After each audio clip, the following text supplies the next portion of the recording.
Professeur Agbourou, nous sommes en 1963. Le président Sylvanus Olympio décide de rompre les accords monétaires avec la France et frapper une monnaie nationale. Il sera assassiné 3 jours plus tard.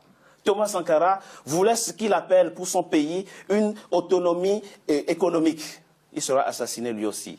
Laurent Gbagbo ne cachait pas sa frustration par rapport au franc CFA. La suite, on la connaît, il sera cueilli à froid dans son bunker présidentiel par l'armée française. C'est quoi? Qu'est-ce qui se passe derrière? Qui se dresse contre le franc CFA trouvera malheur en chemin? Bien, c'est ça la souveraineté. Ça veut dire, fondamentalement, la France n'a jamais donné l'indépendance, n'a jamais donné une véritable souveraineté aux pays africains.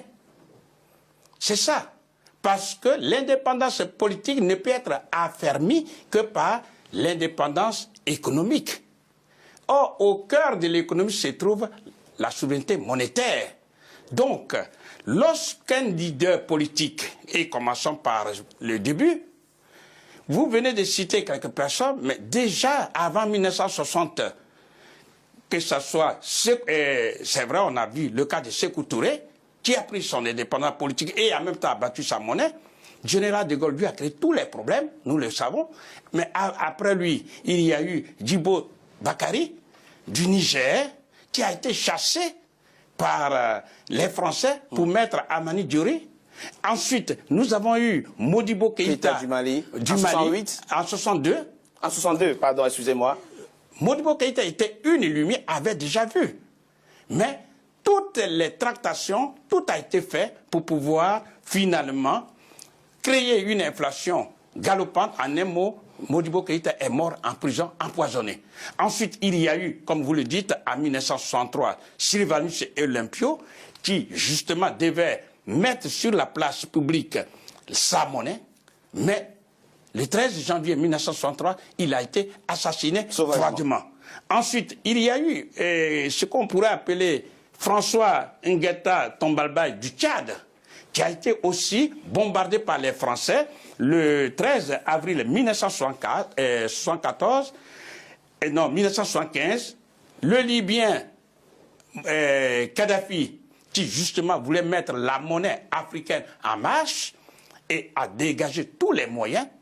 Et le 20 octobre 2011, il a été tué par la France et les autres pays alliés à la France. Et enfin, le président Laurent Gbagbo. Et j'aimerais, c'est là surtout il faut tirer les leçons.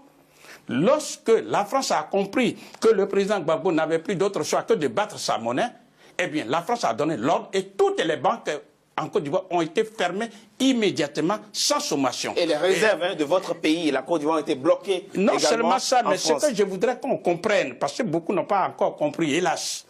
Lorsqu'on ferme une banque, toutes les banques, le chef d'entreprise ne peut pas aller retirer de l'argent. Donc, il ne peut pas faire marcher son entreprise. Il ne peut pas payer non plus les salaires. Ça, c'est un. Lorsqu'on ferme toutes les banques, le ménage ne peut pas aller retirer de l'argent. Donc, on ne peut pas nourrir la famille. On ne peut même pas se soigner. Du coup, on organise ce qu'on appelle un blocus.